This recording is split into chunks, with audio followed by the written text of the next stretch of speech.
So, let's just say it could have improved handicap accessibility in that garage. We are consistent with the codes and the regulations at the time that garage was built. Yeah.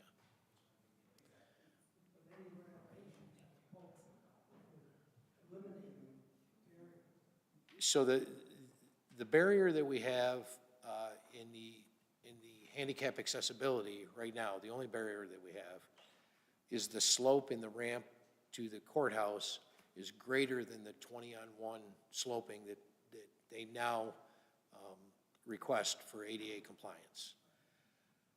We are limited in the distance that we have from the loading dock to the traffic pattern from really ever gaining that. So we would be hopeful that maybe I can find a way to better that, but I don't know that I'll ever get a 20-on-1 slope in that area. I just mathematically, I don't think I can do it. You don't have the room to make it. Exactly, yes. The distance needed is, is not quite enough to do that. It would be difficult for one of our legislators who had mobility issues trying to park there. Sure. She couldn't get up the steps. Yeah, I can imagine and, sympathize with folks. And if I understood you correctly, the obstacle to this repair is people just agreeing to park elsewhere for a period of time, for 6 months? So far, that's we have previously, back in 2012, I had done by a consultant a full design for the specifications for the resurfacing of that garage. So we've had this on the table for a while. This might seem like an obvious question. Are there alternative parking opportunities apart from paying to park in a garage or a street somewhere, or can there be arrangements made? Is that within the budget? There's no alternative parking budget, right? Right. For paying for parking that would be from an alternate source. And I'm not aware of any available parking that the county controls right now in that downtown complex, and especially nothing that's covered. Thank you.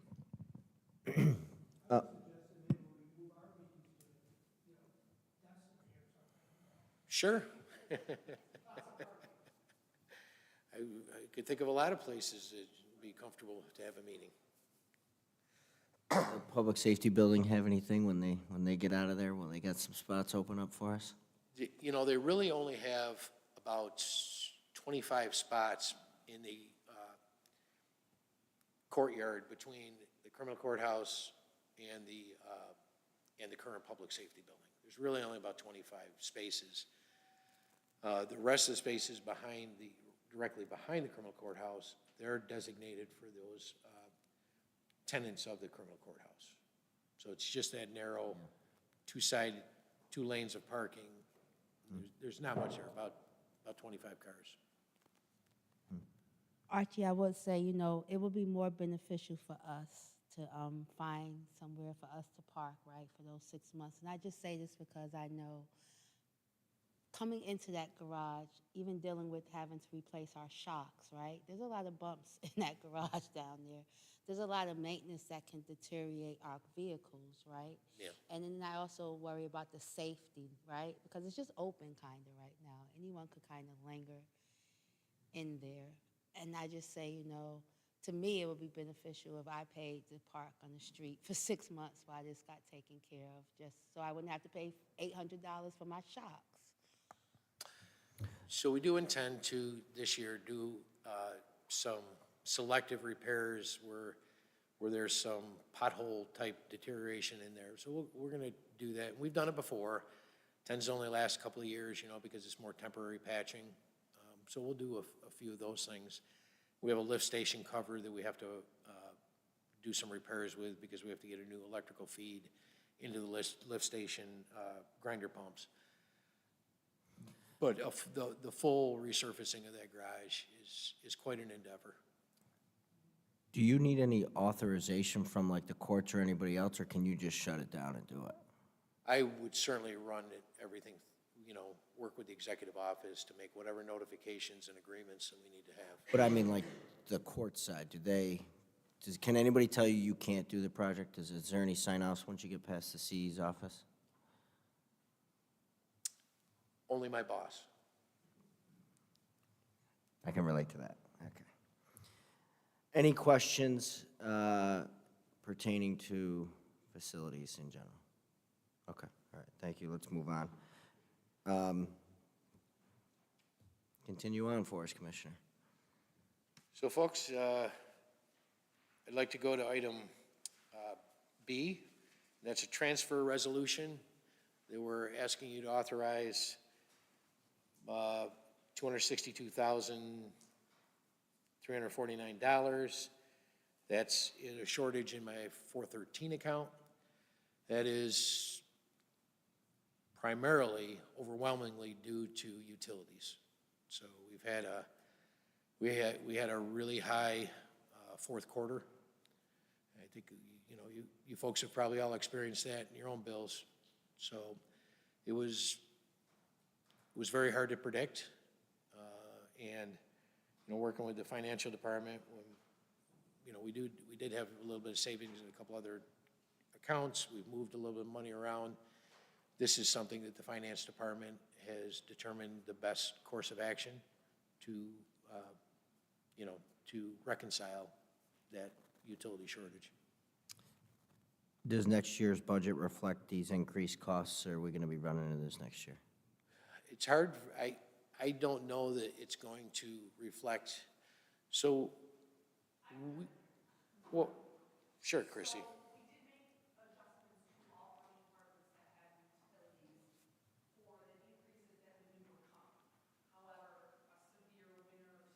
That's what I was gonna say, yeah.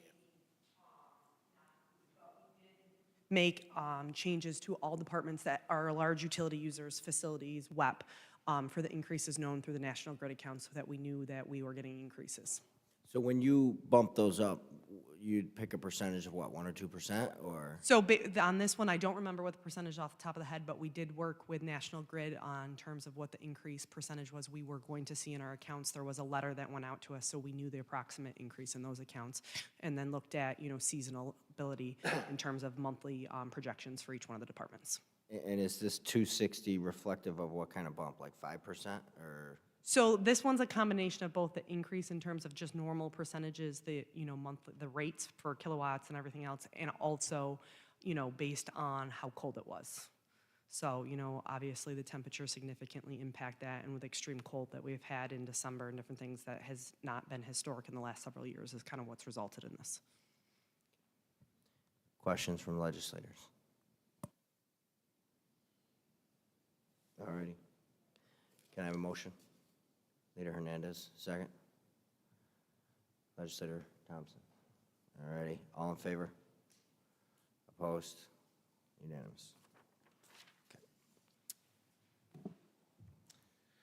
Thank you, sir.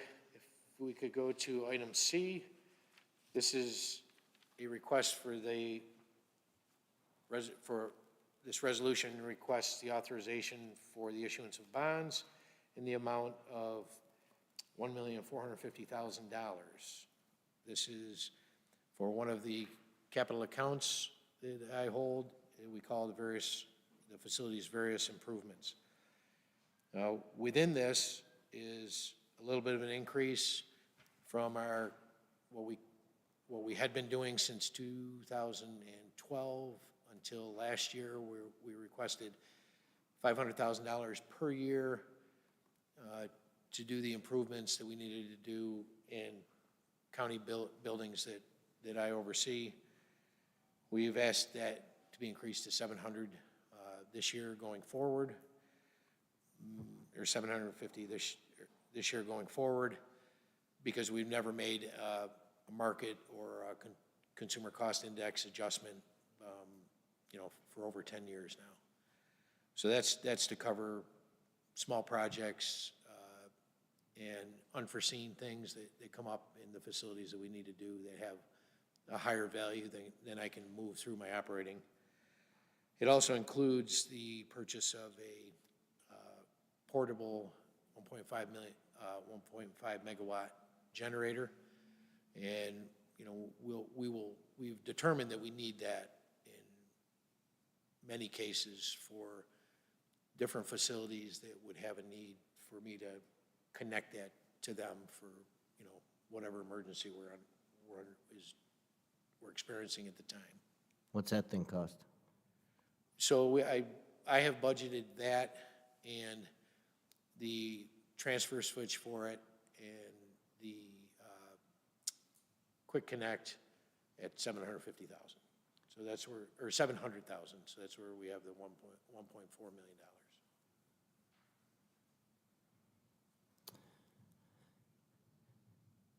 What type of stuff are you spending this other $700,000 on? So Or we- 750, whatever. So that has historically been spent on everything from various roof repairs to common area improvements, to lighting, to departments that may have a $250,000 request for renovation within their department.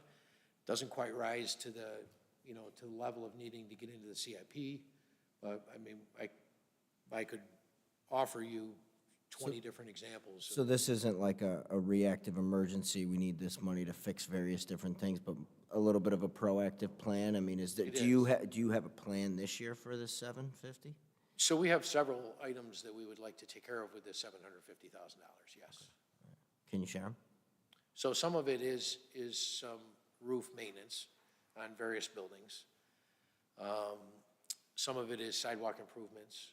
We used to, 2 years ago, we closed out a project that I had that was the community sidewalk, community plaza sidewalk replacements. So every year, we'll do X amount of space, Everson Plaza, for deteriorated, you know, walking surfaces.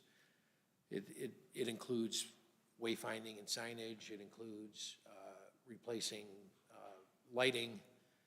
Again, I used to have a project that was an LED lighting project.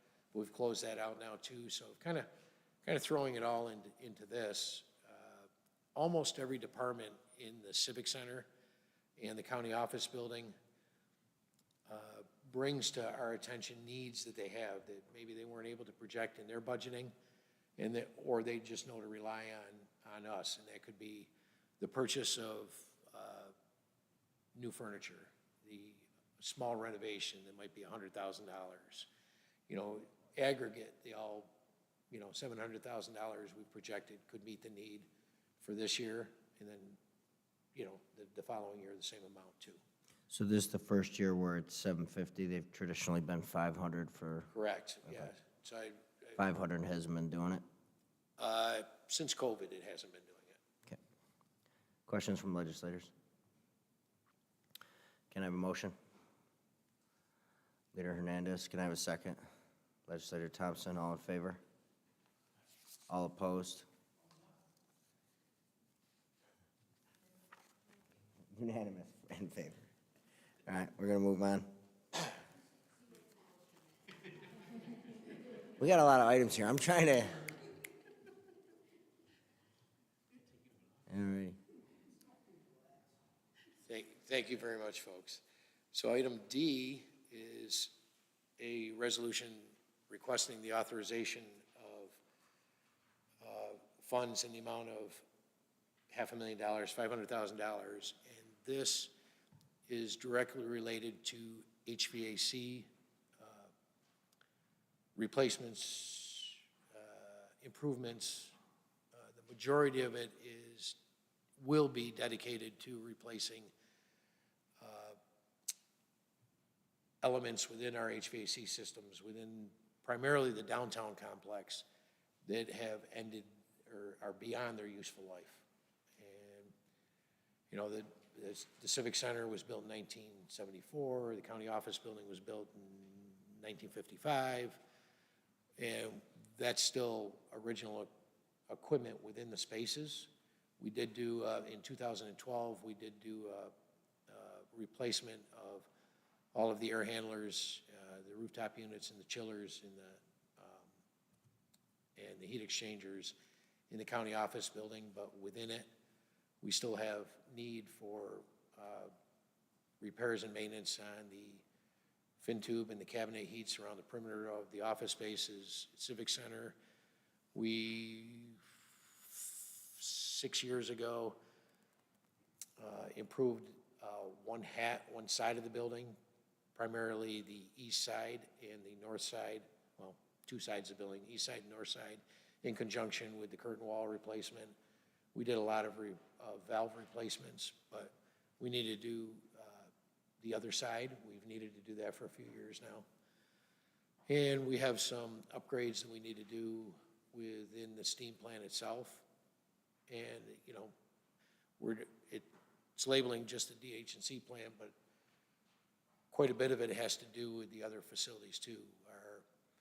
Our other buildings have the controls of those buildings, the hub of those controls are in the district heating and cooling plant, like our Johnson Medicine system, our Carrier iView system, our Pasco systems, our Simplex systems. The hub of that control center is all in the DH&C plant. Although it does serve the other buildings, we need to do a lot of upgrades in the control systems. We just finished, last year we finished the boiler upgrades and those controls, so that was a big improvement for extending the useful life of the, you know, of our steam plant. So this would be the next step. Okay, and this is just a one-time, one-year thing? So I don't see it in the future Fingers spending. crossed. Yeah, okay, all right. Questions? Can I have a motion? Legislator Bush, can I have a second? Leader Hernandez, all in favor? All opposed?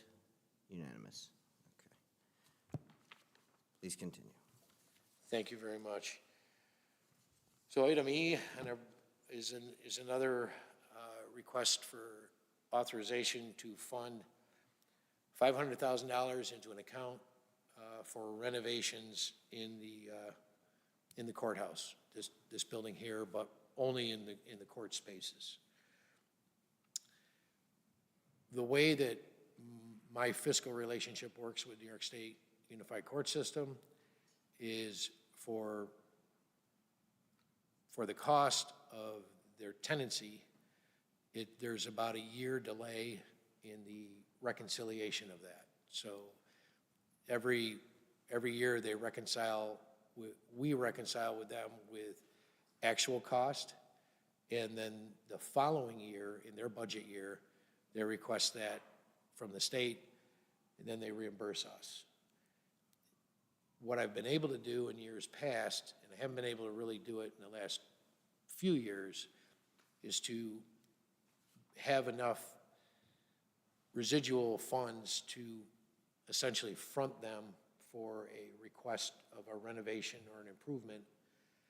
And then they, again, a year later, reimburse back.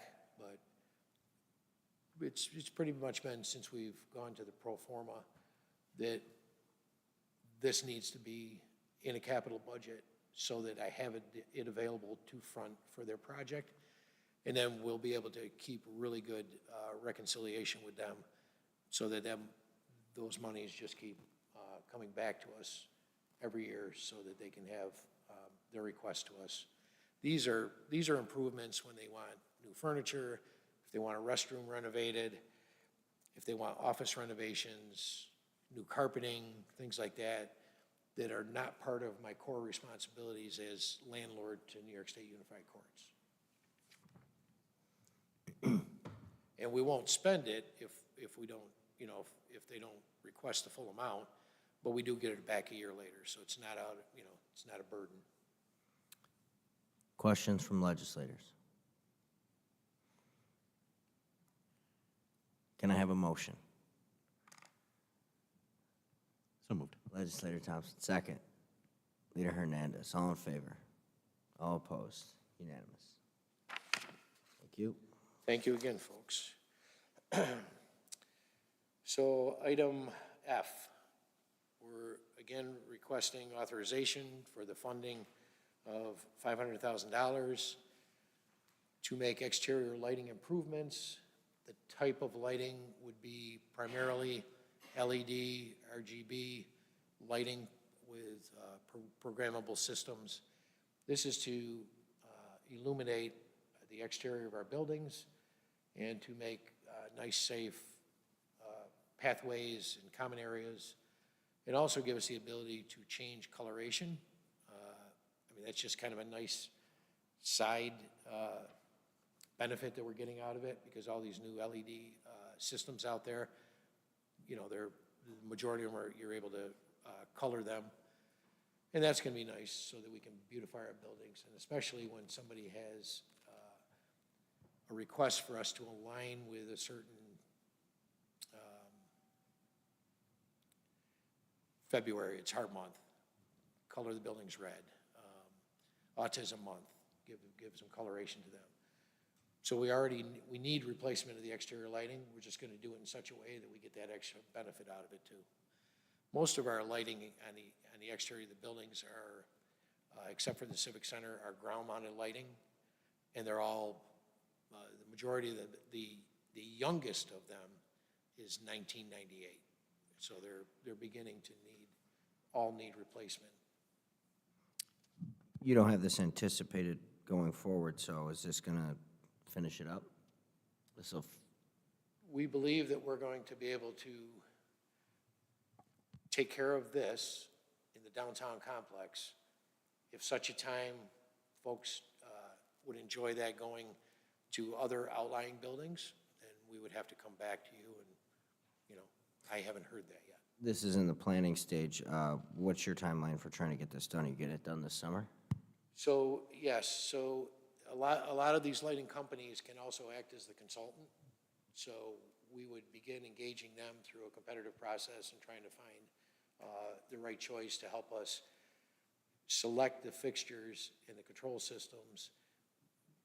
Each fixture, the infrastructure, the power infrastructure to those current fixtures, they're all different, so it's not like I can just pick one fixture and have it able to be placed everywhere. You know, so we would get a consultant. As soon as I get the full authorization for this, we'll engage a consultant, and we'll get this ordered up. Probably we'll have my electricians be the installers. That way I can stretch the money a little longer. Do you think the companies you're putting this out for RFP are okay with that? I'll be discussing this with our purchasing department, and I'll rely on the purchasing director to give me the best you can advice get for on. that procurement. So this is just lighting for the downtown complex, pretty much? Currently, we're only looking at from the War Memorial to Sheriff's Headquarters on our properties. I think you've touched on this, but could you give a sense of how much you anticipate replacing, upgrading, and brand-new lights where you've determined that there is a lack of light? Hard for me to say, but right now I have a lot of lights that have ended their useful life, where it's a dead fixture in the ground. So if you're down here at night, there's not a lot of illumination up against, you know, the face of some of our buildings like we used to have it. The last time we did a lighting project in that corridor was in 2009, and it was called the Downtown Lighting Project. And there was a consultant that, chose that. That's when we put the new lights down Bernthal Way between the courthouse and the theater. We did the light standards running down the pathway of Everson Plaza, those bollard lightings. We did lighting, we did various lightings in other areas. We've actually got some large spotlight type lights on the roof of the Civic Center. You can see those at night. But that was like really the last time that we did any improvements with the exterior lighting. And it's time again. You said that was 2009? Yes. Wow, thank you. That was the most current one.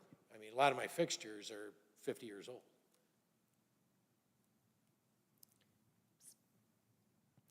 I have a question regarding why, so lighting and improvements like this, why does this go to bond, not budget?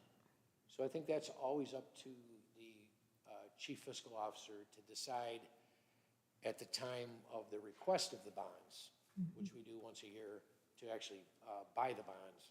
I think it's totally within his, and I think that was some earlier legislative agreements 2 budget years ago where it confirmed that he had the authority to use cash instead of bonds. Christy, would you And mind? that was, now it is Christie. Yes, okay. Yeah, I was gonna say, I'm not a him. No, No, I'm kidding. I was- I'm teasing. I was speaking in the past. Yeah. No, so usually anything over $250,000 gets put into the CIP plan. However, as Archie alluded to, in any of these, the CFO has the authority to use cash instead of bonding. So depending on how we end the year, most of the time, depending on our fiscal situation, although you guys have authorized bonding at times, we will use cash in lieu of that to, maintain our debt service as low as possible. So just a follow-up question, we would put this in bond because essentially we don't have cash in hand because it's better for us to, like, it's more cost-effective for the county? Like, what's the rationale in terms of like the taxpayer that might ask, why are we bonding this instead of just paying for it when we have So a the fund practice balance? is basically anything over $250,000, because otherwise you see these spikes in the department's budgets every year.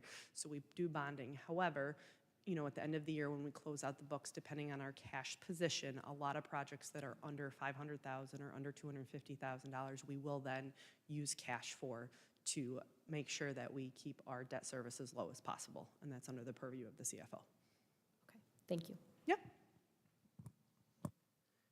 Questions from legislators? Can I have a motion? Leader Hernandez, can I have a second? Legislator Thompson, all in favor? All opposed? Unanimous. All right, that's great. Thank you, sir.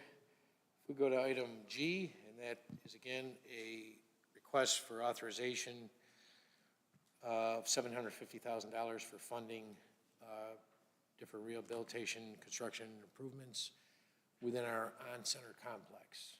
Our on-center complex consists of the convention center, the War Memorial, the 3 theaters, and the convention center garage. So I know everybody kind of conceptually thinks on-center as just the convention center. On-center is a group of buildings that include the convention center. And this is, again, similar to my various capital requests. This is what we've determined to be the legitimate request to continue to improve and maintain our event centers as they are. One example of an expenditure, I'm going to have to replace an elevator in the convention center garage sometime this year.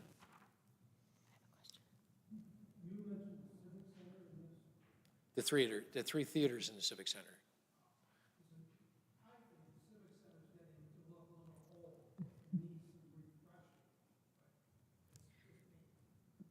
That aligns with my question. So we met with Visit Syracuse last week, I think it was, and they were saying that we are losing some convention contracts we could be getting as a county because of this, the needing to update our technology and some other things that they're looking for these days. And conventions, 750 seems like a Band-Aid. What's our long-term plan in terms of those updates? So as some of you folks remember, we just did a lot of improvements in the convention center a few years, 2.5 years ago we completed them, where we brought up 5 new meeting rooms with all brand new technologies in those. And, we're continuing to upgrade the complex with every opportunity we have. And if we have a need for a full project of networking infrastructure, that would come to the table as a project. This is smaller projects within the large complex. Like things like replacing an elevator that has a cost of over $300,000, just that. So it's not gonna leave me a lot of money to do the other things, But I know that the executive office and the ASM Legends group is working closely with Visit Syracuse to identify everything that they need to do to keep us a marketable location. Wanted to chime in on that is you can look at some of the other improvements that are listed in the CIP. A lot of that goes a long way to what Visit Syracuse was talking about. It wasn't the most glamorous project, but we rewired the entire building from a digital perspective. So one of the projects that we will be doing in the near future, one of the things you'll see in more modern convention centers, are outside of every meeting room, electronic boards that just tell you what's in that room for that meeting, as opposed to having old, stick type notifications. As Archie had alluded to, we put in 5 new meeting rooms. Yes. And we also redid the ballroom with the $5 million, and that was out of ARPA funding. So a lot of these things we are addressing and making sure that we stay competitive in the facility.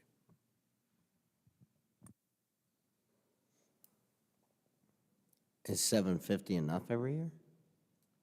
It will be enough this year. Good answer.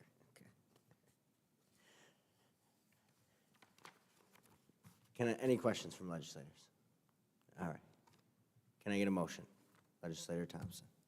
Legislator Bush, thank you. All right. All in favor? All opposed? Unanimous. Thank you. Thank you again. All right. So the last bonding request I have today is a request for the authorization of funding dedicated to remediating hazardous materials within our buildings. We often encounter unforeseen conditions that could potentially expose, the buildings to either asbestos or PCBs or lead or something else. For some time now, it has had a negative impact on my operating budget because I've had to use operating funds that, should have been used elsewhere to remedy these situations as they come up. I'll give you an example. We've done hazardous material surveys in all of these buildings. And, they're pretty thorough. But every so often, we have a repair and it's behind a wall in a concealed space, and we remove that, and we find a condition that requires that removal of that material in order for us to get that repair or that improvement done. So this is going to help us be able to react immediately to it and, make our buildings safe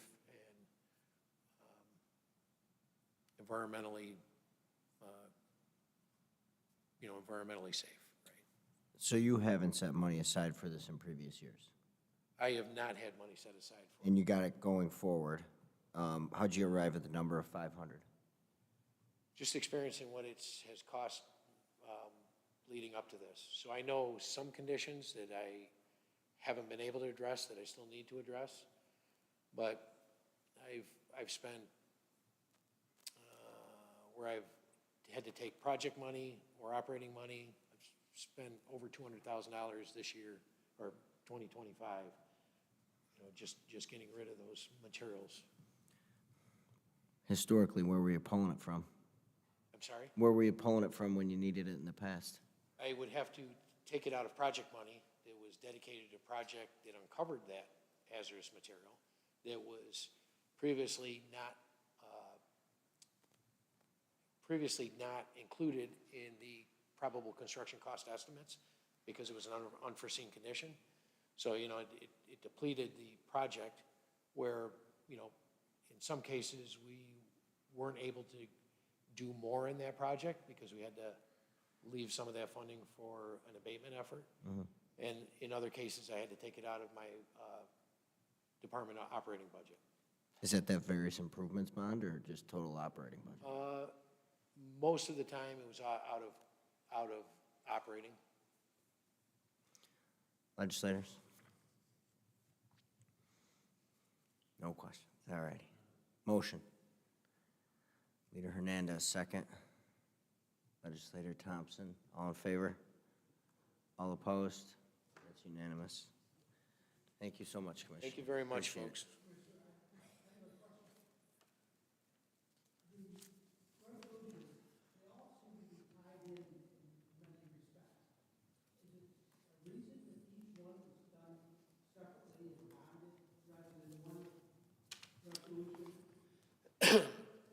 Well, I can't speak on that. I know that's something between the executive office and the law department on the best way to legally craft these.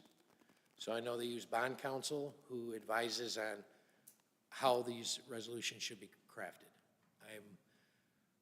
My department does an awful lot of things, but we don't do that. Legislator Bush, I can tell you that every resolution can only consider one item, so each bonding out is for one specific item, so we can't just bond out for whatever the total sum would be for all these different projects. It just doesn't work that way, unfortunately.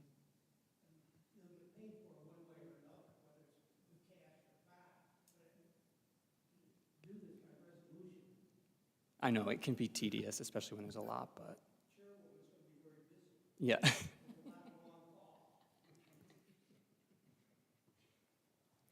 Thank you, Commissioner. Thank you very much.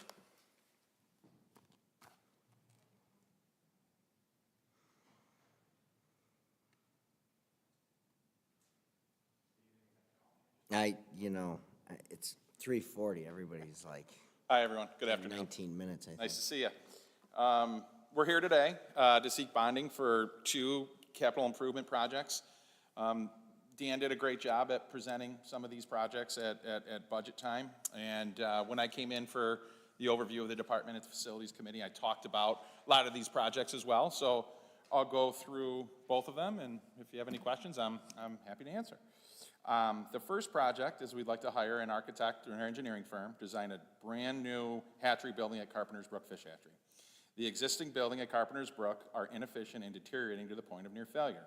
To improve efficiency, reduce risk, and increase the overall desirability of the park, a unified building will house all operations currently done by the existing structures. In addition, the existing restroom facility will receive a complete renovation. The hatchery, diet room, oil storage, and offices will be in this brand-new building.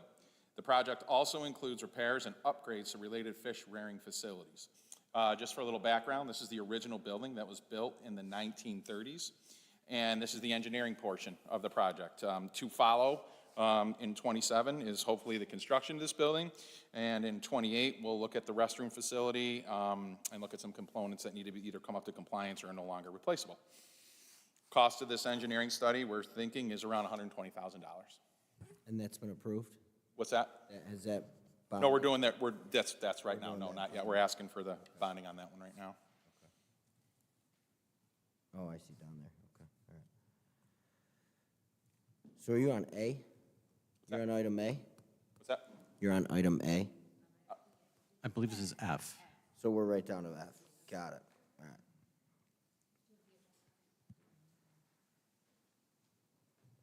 all right.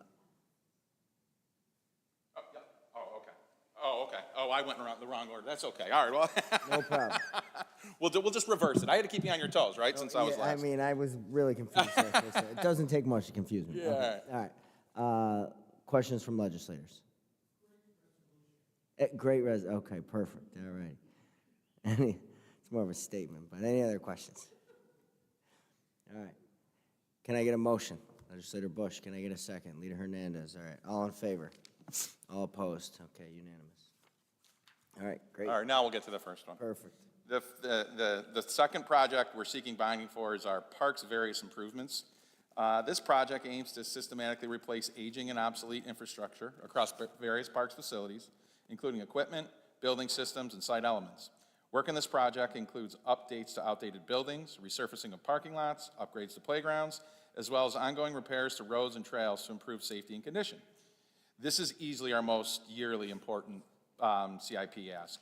The project not only allows us to do much needed preventative maintenance in our parks, but also gives us the ability to handle emergencies when they come up throughout the year. So this project, certainly we identify the projects going forward, but it also gives us the ability to pivot in terms of an emergency, and that's very helpful when you operate such a big department with so many facilities. So in '26, we intend to seek your authorization for $3,460,000 to redo the following projects. At Beaver Lake Nature Center, we want to pave 2 rows of overflow lot to improve accessibility. Do an engineering design for a reconfiguration of the visitor center and the classrooms there. And we want to replace some we want to do some ceiling repairs around the gift shop. We got some leaks and stuff in that area. At Highland Forest, we have to replace a roof on our sawmill building. At Jamesville Beach, we want to put in a splash pad, relocate our volleyball courts, and hire an engineer to do some blue-green algae mitigation of the reservoir. At Pratt's Falls, we want to re-roof Camp Brockway with a metal roof. At NBT Stadium, we have concrete repair and replacement all throughout that facility. At Onondaga Lake Park, the construction of the Willow Bay parking lot, we did the engineering this year, and now we're in a position to do the redesign to solve the drainage issues and more parking issues out there. And in the Southern District of Parks, Highland, Pratt, and Jamesville, it's time for us to do some land surveys again. You know, some of those properties, in particular Highland, are very big. We feel that we have some encroachment issues going on, so we're going to go out there and kind of survey that land and redefine our boundaries. And then we have a park-wide emergency and repairs for $250,000 out there. That is a catch-all, just in case something happens at those 2 places, because we operate 2 lodges. You know, we have Camp Brockway and we have the Skyline Lodge. There's weddings, there's lots of paid functions. Got to be able to pivot and react in real time when an emergency comes up. And that's why we have those listed as that. So if you have any questions on those, I'm happy to answer.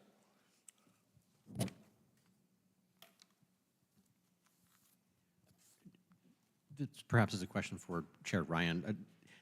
Many of these items are listed in the A through D section. Some of them are not. Did I not get an updated agenda, or, again, I feel like I'm the confused party right now. I'm just missing some. But all of that falls under the $3 million. All that falls under the Parks various. Yep, those are each 460,000. individual itemized project under the $3,460,000. And you want us to vote on every single one of those, right? No. Yeah, so some of them, it depends on what type of action it is under seeker, and so the ones that we have the resolutions for were unlisted actions, which require the EAF to be filled out, which is what you're voting on. Some of those actions do not require it because they're type 2. So some of the ones he listed, you don't have to adopt a seeker resolution. The environmental review ends if it's a certain classification. So only 4 of them require, 4 of them are unlisted, so those 4 require a separate resolution to adopt the environmental findings. Okay. So what does the $3,460,000 cover? Is that all the things that were just Everything I listed, just- or just the ones that are on my agenda?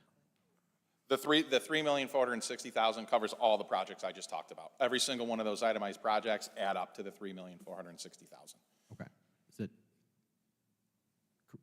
I'm not guessing. I'm not second guessing you. I'm just saying, is that in accordance with what we have here? Yeah. The 4 seeker resolutions only apply to 4 of those projects that require the short form environmental assessment form to be filled out. So that's why there's those 4. That's why those are singled out on the agenda. Right. The other ones, you don't need a resolution because their classification doesn't meet the threshold for this environmental review. Very good. Perfect. Thank you, Legislator. All righty, item 4A, can I get a motion? Leader Hernandez, seconded. Legislator Thompson, all in favor? All opposed? Unanimous. Item 4B, can I get a motion? Leader Hernandez, Legislator Thompson, all in favor? All opposed? Unanimous. Item 4C, can I get a motion? Leader Hernandez, thank you. Second, Legislator Thompson. Legislator Bush. Legislator Bush raised his hand. He raised his hand. Get him one, you know? What are we on, C? Okay, all in favor? All opposed? All right, unanimous. And item 4D, can I get a motion? Legislator Thompson, can I get a second? Legislator Bush, all in favor? All opposed? Okay, 4D has passed. All right, 4E, can I get a motion for the bonding? All right, Legislator Hernandez, or Leader Hernandez. Legislator Thompson, thank you so much. All in favor? All opposed? Unanimous. All right, great. That was great. Thanks, everyone. Did we do F? He did F first. He did F first. He did F first.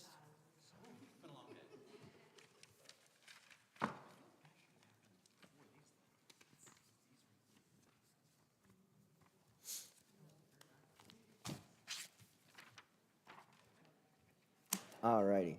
So, on my high horse here for a minute, we spoke about bonding a while ago. We did? I was looking for a little bit of a heads up. You can see why. You know, we didn't get it. There's my spiel. So what do we have going forward for bonding? And it seems like we did some heavy lifting today. What's on the agenda here in the next, what has been sent out?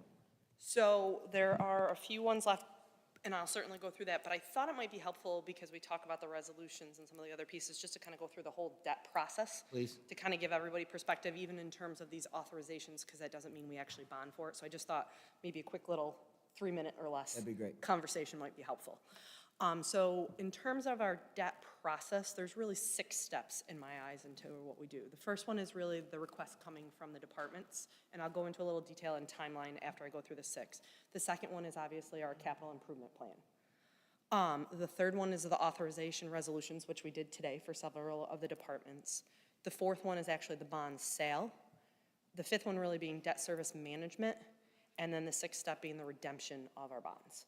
So starting in March of each year, departments start pulling together any requests for new capital improvement plan or projects.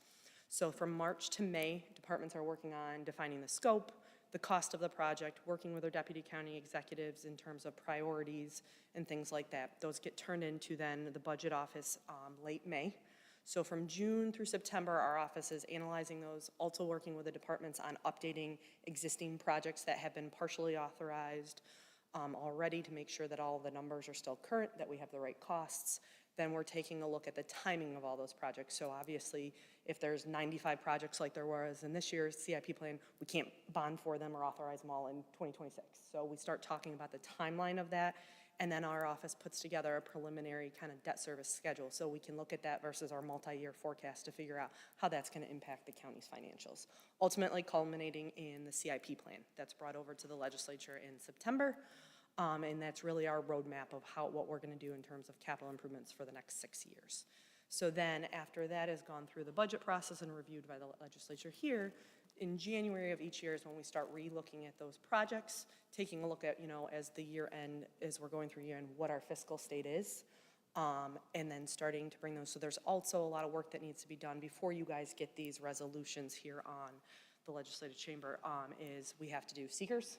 Each department puts through the seeker that has to be reviewed by our law department. We work with our bond counsel to draft the resolutions. It's not only drafting the resolutions, but it's looking at any ones that had prior authorizations to make sure the maximum cost allowance is in there. So there's a lot of work that goes into these bond resolutions before they come over to you guys for authorization. And I do just want to clarify the bond authorizations like we did today, that's authorization. That does not mean we're going out this year to bond for all of this. So I just want to be very clear in that. So then the next step is the bond sale. So how do we determine what we go out to bond for? I think you guys have probably heard me say it numerous times, we chase the spend. So when we get ready to go out for bond issuance, the departments submit a proposed plan based on when they plan on spending.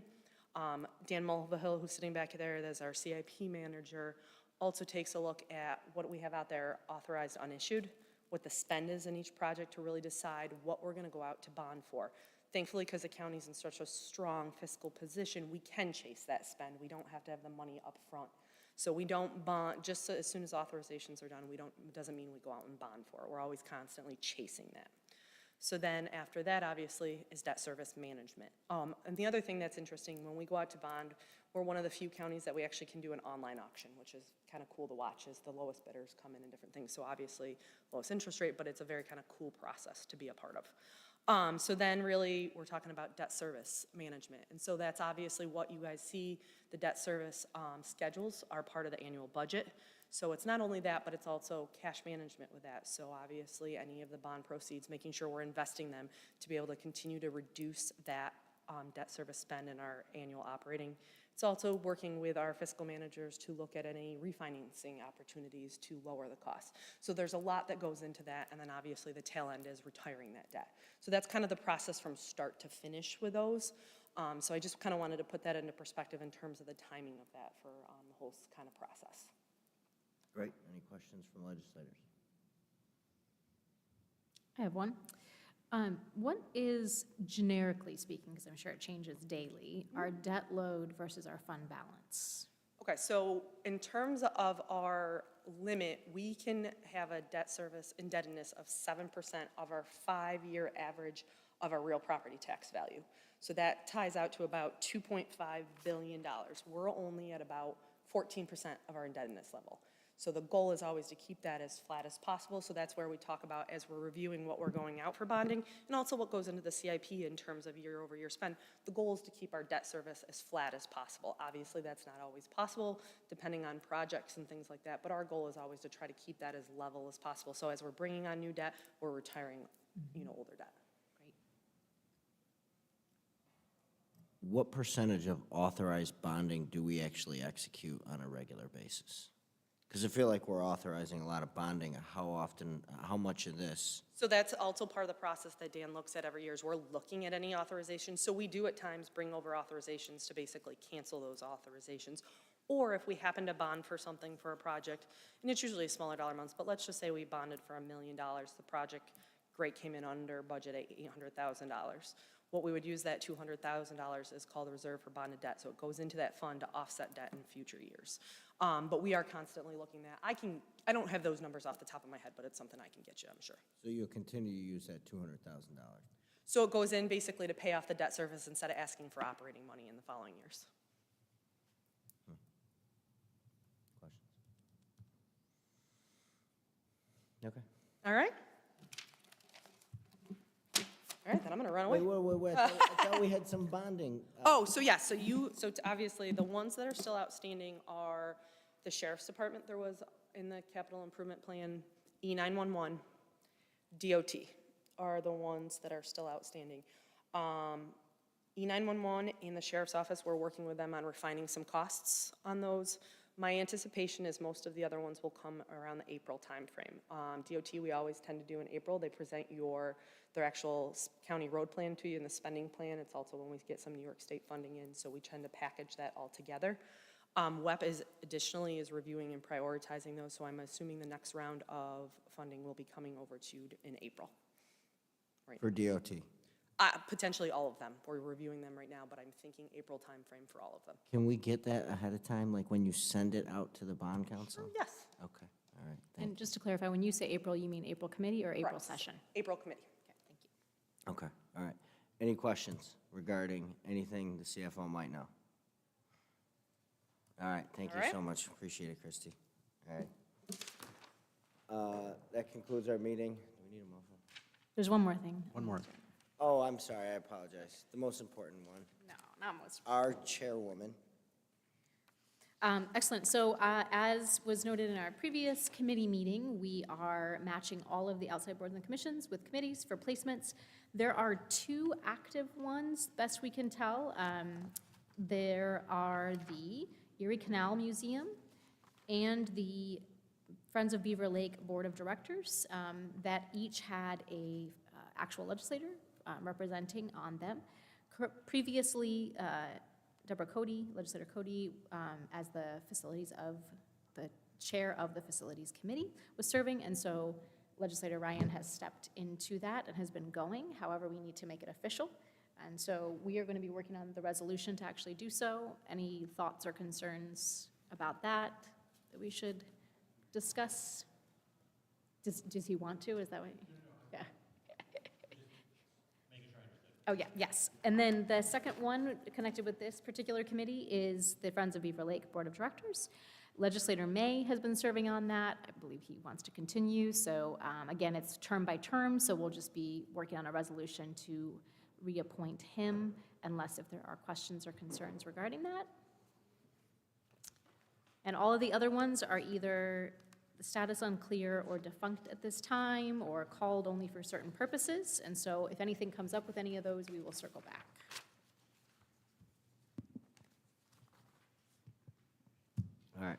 Do you need a motion to I adjourn? think I need a motion. I will make a motion to adjourn. Can I have a second? I second. All in favor? Anyway, Aye. it is 4 PM on the dot.